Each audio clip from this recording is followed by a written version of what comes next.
Nepal's Prime Minister KP Sharma Oli has said no agreement on loan would be reached during his upcoming official visit to China. His comment came during a meeting with former Prime Ministers and foreign ministers at the Prime Minister's office at Singh Darbar. Oli claimed that the Belt and Road Initiative signed with China is not a loan-based agreement and that there is no need to discuss it now, whether or not to seek a loan from Beijing. The Nepalese PM will begin his official visit to China on December 2 at the invitation of the Chinese government.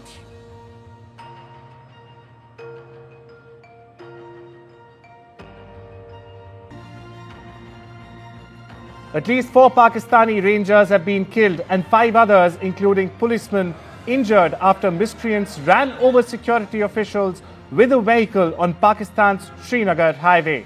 The incident has occurred during the ongoing Pakistan Tehreek-e-Insaf protests.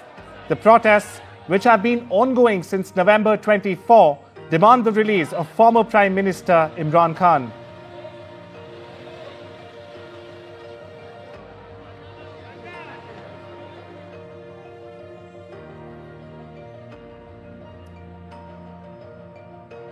Today marks the 16th anniversary of one of the most tragic and harrowing chapters in India's history, the 26/11 Mumbai terror attacks.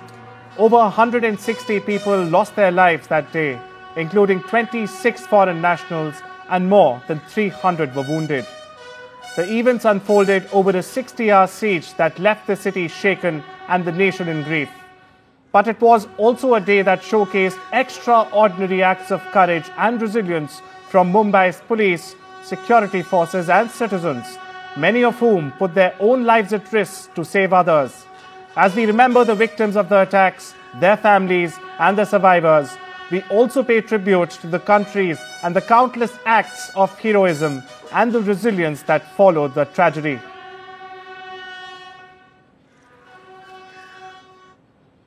External Affairs Minister S. Jaishankar on Monday met his counterparts from several countries, including the UK, France, as well as war-ravaged Ukraine and Lebanon. This comes as Dr. Jaishankar reiterated India's support for an immediate ceasefire in West Asia, with a long-term commitment to a two-state solution. His comments came during the 10th edition of the Mediterranean Dialogue in Rome.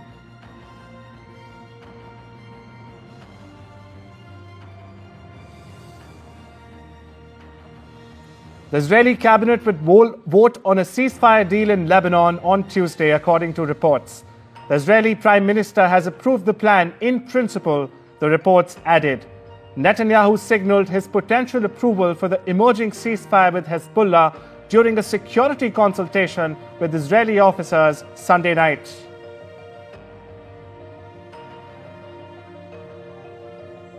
Special counsel prosecutors have dismissed the 2 federal criminal cases against Donald Trump in separate court filings on Monday. This, as they bowed down to the reality that they would not be completed or processed to trial before Trump returns to presidency next year. This move effectively ends the lengthy legal battle surrounding Trump's handling of classified documents and his attempts to overturn the 2020 election results.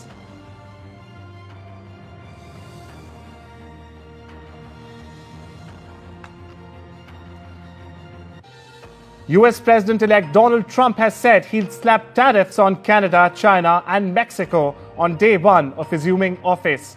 Trump will change Mexico and China a 25% tariff plus an additional 10% tariff specifically for China on all products coming in to the US. Responding to Trump's announcement, China's Washington embassy has said neither the US nor China would win a trade war.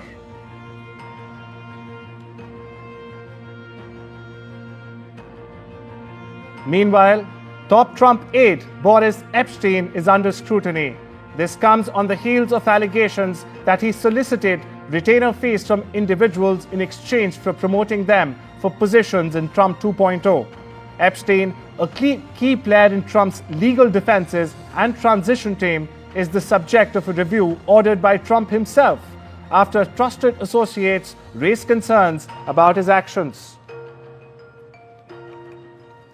US President Joe Biden and First Lady Jill Biden pardoned Peach and Blossom, two white plumed turkeys, on Monday local time, sparing them from the Thanksgiving dinner tables, an annual tradition that also marked the start of the Democrats' last holiday season at the White House. The president returned from a trip to New York earlier, where he hosted Friendsgiving for US Coast Guard members and their families. The meal was part of the First Lady's Joining Forces initiative to support military families. Russia's defense ministry has said its army attacked Ukraine's military airport facilities and energy facilities over the past day. Moscow claims they provide support for Kiev's defense enterprises. On the other hand, Russia's air defense system intercepted 4 Ukrainian joint direct attack munition bombs, shot down 45 drones, and also intercepted 8 ballistic missiles.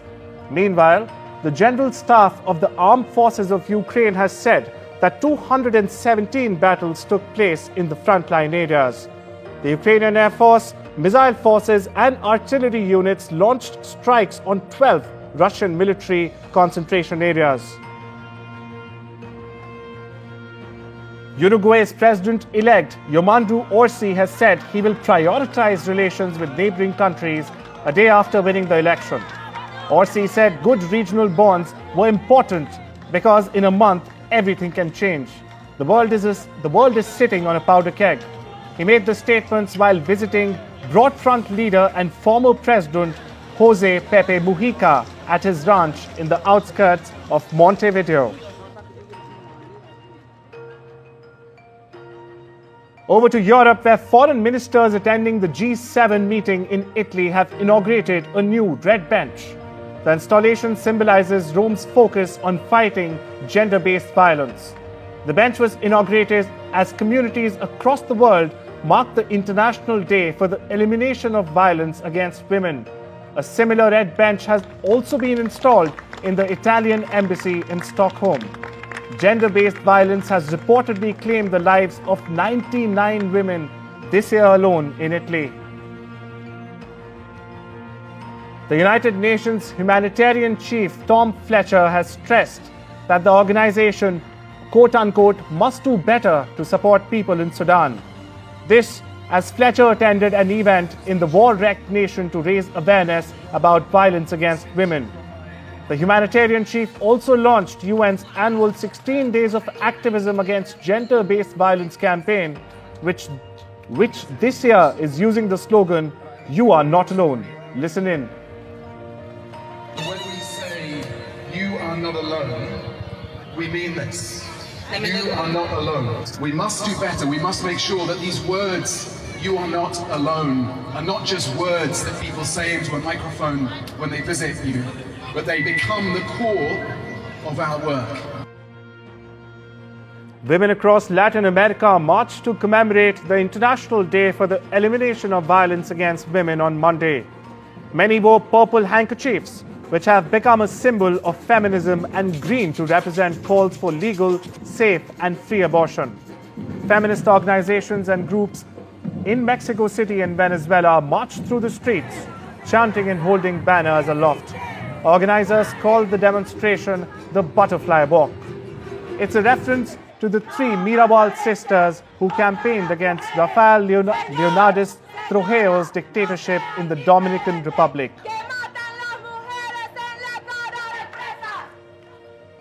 In a landmark victory for the city's LGBTQ+ community, Hong Kong's top court has upheld earlier rulings that favored subsidized housing benefits and equal inheritance rights for same-sex married couples.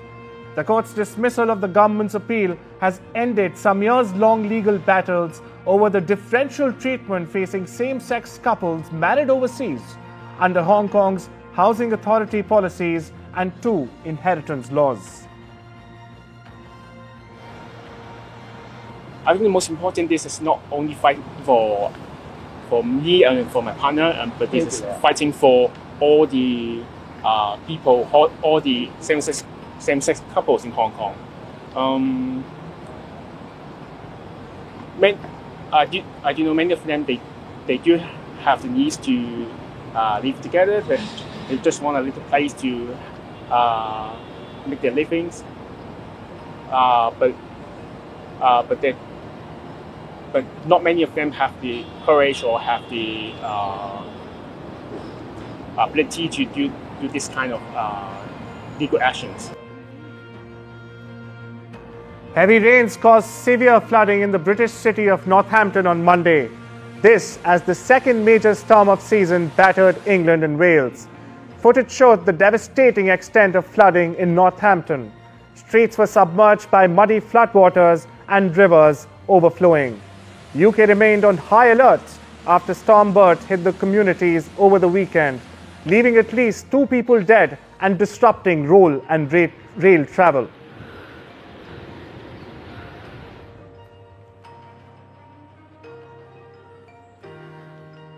Turbulent weather is compounding the challenges faced by displaced people in Gaza. Heavy rains and dropping temperatures are making tents and other temporary shelters uninhabitable. Hamas's officials in the coastal enclave said on Monday that nearly 10,000 tents had been swept away by flooding over the past 2 days. This adds to the earlier warnings about the risk facing those sheltering in low-lying floodplains, including areas designated as humanitarian zones. Listen in to this chilling voice note from Gaza. متنا إننا بيجي قديش إحنا على البحر 8 أشهر دبنا عينا ومتنا من البرد، في شواعي ولا فراش ولا إشي ولا كابونات ولا إشي، ما حد مدور علينا، ما حدش مدور علينا بالمرة. Renowned Indian author Amitav Ghosh has been honored with the prestigious Dutch Erasmus Prize for his profound writings on climate change and its impact on humanity, particularly in the Indian subcontinent. Ghosh has delved deeply into the question of how to do justice to this existential threat that defies our imagination. The prize committee highlighted in its statement, the Erasmus Prize, which will be presented by Dutch King William Alexander on Tuesday, recognizes quote-unquote exceptional contribution to the humanities, the social sciences, or the arts in Europe and beyond. Meanwhile, China is preparing for strong rains, winds, and snowfall as a cold wave grips the country, causing a sharp drop in temperature. The country's National Met Department or Center issued a yellow alert for snowstorms on Monday, with blizzards expected to hit parts of the country's northeast. The center says the cold weather will move into southern China in the next 2 days.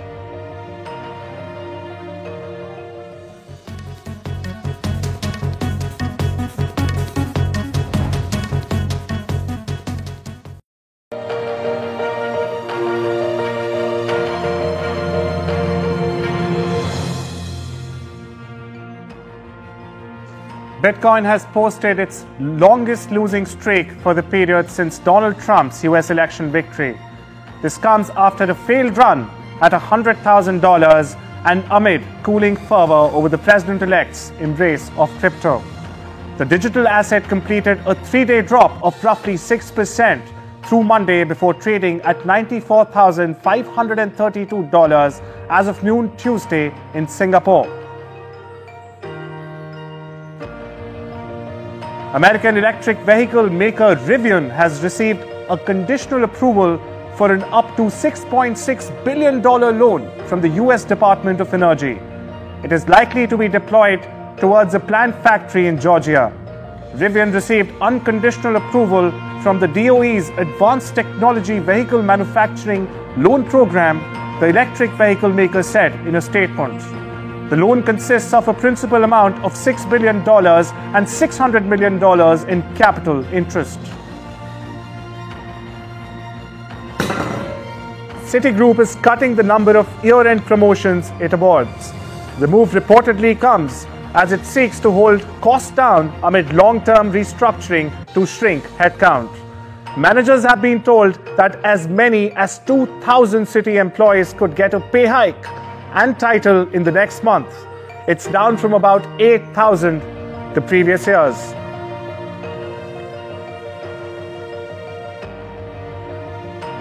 Japan's Fair Trade Commission has reportedly conducted an on-site inspection of Amazon Japan on suspicion of violating anti-monopoly laws.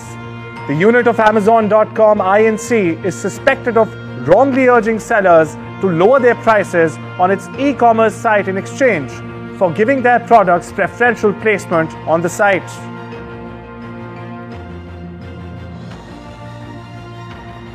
Formula One has reached an agreement in principle with American car giant General Motors for its Cadillac brand to join the F1 grid as a new 11th team from 2026. In a stunning turn of events 10 months after American outfit Andretti's original bid to join the grid with backing from GM-owned Cadillac was rejected by F1 for either of the next 2 seasons, what appears to be a revised offering with General Motors now front and center of the project seems to have dramatically changed the situation. Shanghai's auto exports are showing strong growth, with just over 1 million vehicles exported in the first 10 months this year. This as the new shipping route to Peru's Chancay port opens. Listen in to Chen Jia, Head of Inspection Division 9 at the Shanghai Port Customs. 通关、查验、物流等多个环节，开设汽车出口绿色通道。今年前10个月，我们上海外高桥港区海关监管出口国产汽车累计达到了107.7万辆，同比增长28%。A scientific laboratory in China has created humanoid robots that can play the piano and other Chinese instruments, with collections including the traditional Chinese musical piece, Butterfly Lovers.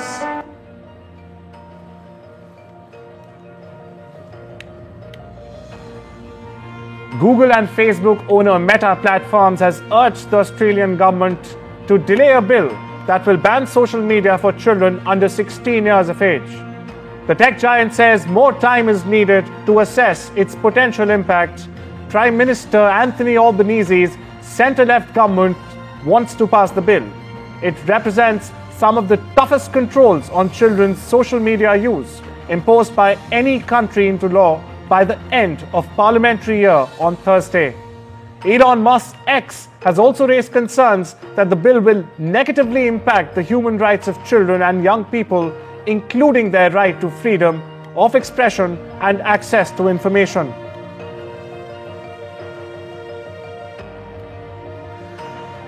Google and the US government faced off in a federal court on Monday over the antitrust case.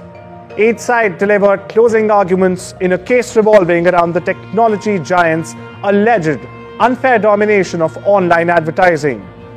The trial is in the Virginia Federal Court is Google's second US antitrust case now underway as the US government tries to rein in the power of big tech. In a separate trial, a Washington judge ruled that Google's search business is an illegal monopoly. Not only this, the US Justice Department is asking that Google sell its Chrome browser business to resolve the case. The world's biggest chip supplier, Nvidia, has revealed a new artificial intelligence model for generating music and audio. It can modify voices and generate novel sounds. However, it does not have immediate plans to publicly release the technology, which it calls Fugato, short for Foundational Generative Audio Transformer Opus 1.